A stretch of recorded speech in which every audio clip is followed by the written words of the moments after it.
اعوذ باللہ من الشیطان الرجیم، بسم اللہ الرحمن الرحیم۔ السلام علیکم ورحمۃ اللہ وبرکاتہ۔ پیارے بچوں، آج جو ہمارا سبق ہے وہ ہے پیج نمبر 66، سوال نمبر 3۔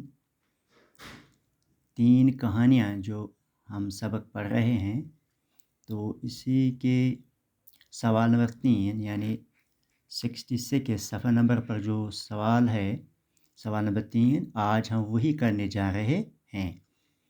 تو آپ سارے اپنا قلم، اپنی کتاب نکالیں اور اپنا پیج نمبر، کتاب کا پیج نمبر 66 یعنی صفحہ نمبر 66 نکالیں اور ہم سوال نمبر 3 حل کریں۔ دیکھو بچوں، سوال نمبر 3 جو ہے یہ ہمیں پوچھ رہا ہے کہ جو ہم نے سبق پڑھا ہے اس میں کچھ جملے وہاں پر دیے گئے ہیں جو یہاں پر لکھے گئے ہیں، لیکن ایک ایک لفظ ان میں سے کٹا ہوا ہے جو اس کے آگے لکھا ہے۔ تو اس کے ساتھ کتاب میں اور ایک الفاظ جوڑا گیا ہے اور ہمیں ایک صحیح لفظ جو جملے کے ساتھ صحیح لفظ آئے گا وہی ہمیں یہاں پر لکھنا ہے تاکہ ہمارا جملہ اس مضمون کے مطابق صحیح ہو جائے جو ہم نے پیچھے پڑھا ہے۔ تو سوال کا عنوان ہے درست الفاظ چن کر خالی جگہوں کو پر کیجیے۔ تو جو ہمارا پہلا جملہ ہے وہ ہے دریاؤ کے کنارے ایک ڈیش ڈیش کا درخت تھا۔ جو سبق ہم نے پڑھا ہے اس میں ایک دریاؤ کی ذکر آئی ہے، تو اس دریاؤ کے کنارے پر ایک درخت تھا۔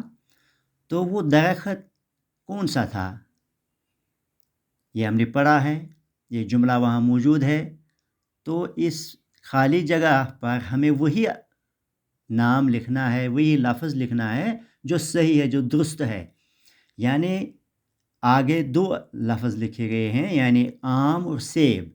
یعنی دریاؤ کے کنارے ایک ڈیش ڈیش کا درخت تھا، اگر ہم آم لکھیں گے تو تب ہمیں یہ سوچنا ہے کہ کیا ہمارا جواب کتاب کے مضمون کے مطابق درست ہے یا غلط ہے۔ اگر ہم سیب لکھیں گے تو ہمیں یہ پتہ ہونا چاہیے کہ کیا سیب ہی وہاں پر تھا۔ اگر سیب ہی وہاں پر تھا تو ہمارا جواب درست ہے، اگر سیب وہاں پر نہیں تھا تو پھر ہمارا جواب غلط ہے۔ تو اس طرح ہمیں اس مضمون کا دوسری دفعہ ریہل سہل ہوتی ہے کہ ہم نے کتاب کے مضمون میں کیا پڑھا ہے۔ اس کا یہ مطلب ہے کہ ہمیں پیچھے وہ مضمون جو ہم نے پڑھا ہے تو اس مضمون کا ہمیں اور ایک بار ریہل سہل کرنے کا موقع مل جاتا ہے۔ تو دریا کے کنارے ایک ڈیش ڈیش کا درخت تھا، تو اس کے لیے صحیح جواب ہے، ہمیں پتہ ہے، ہم نے پڑھا ہے کہ وہاں پر آم کا درخت تھا، تو ہم یہ لکھیں گے کہ دریا کے کنارے آم کا درخت تھا۔ تو اس طرح سے یہ جملہ پورا بھی ہوا ہے اور جو سبق ہم نے پڑھا ہے اس کی بھی ہمیں دوبارہ ریہل سہل ہوئی کہ وہاں پر آم کا درخت تھا، تو ہمیں پھر ذہن میں آیا کہ ہم نے پیچھے کیا پڑھا ہے۔ تو اسی طرح ہمارا دوسرا جملہ جو ہے وہ ہے میں اس کا ڈیش ڈیش کھانا چاہتی ہوں۔ تو اس کہانی میں ہم نے یہ جملہ پڑھا ہے کہ جو مگرمچھ کی بیوی تھی تو وہ کیا کھانا چاہتی تھی، کیا وہ اس کے دل یا جگر ہیں، وہاں پر کیا لکھا ہے۔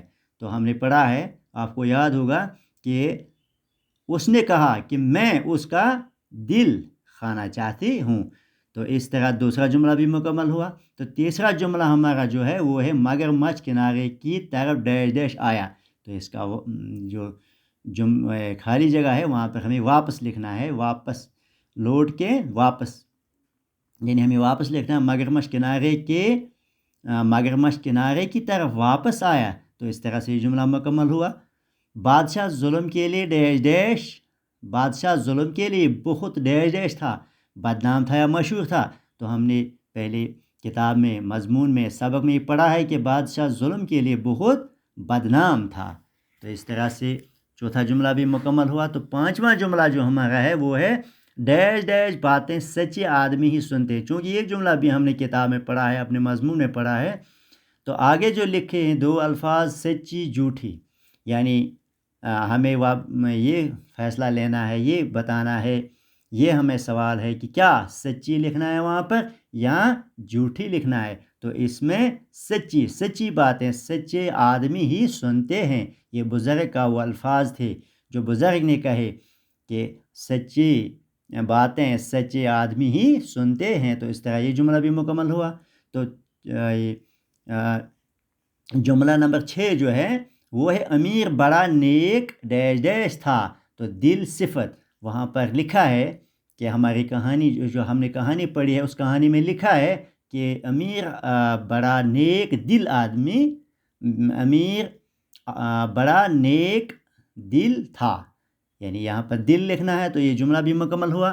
تو اس طرح سے ہمارے سوال کا جو آخری جملہ ہے وہ ہے پھر زخم پر ڈیش ڈیش باندھ دی پٹی مرہم پٹی. تو ہم نے مضمون میں ہم نے سبق میں یہ پڑھا ہے کہ پھر زخم پر پٹی باندھ دی. تو بچے کے اس زخم پر اس امیر آدمی نے وہ پٹی باندھ دی. تو وہ اپنے سواری پر، اپنے گھوڑے پر اس کو گھر پر چھوڑ دیا. تو اس طرح سے ہمارا سوال نمبر 3 صفحہ نمبر 66 کا مکمل ہوا ہے. تو مجھے امید ہے کہ آپ یہ سوال اپنی نوٹ بک پر صاف صاف اتاریں، صاف صاف لکھیں اور یاد کریں، تاکہ آپ کی جیسے جو کام ہے وہ مکمل ہو جائے گا. تو انشاءاللہ مزید ہم دوسرے ویڈیو میں پڑھیں گے. باقی وسلام.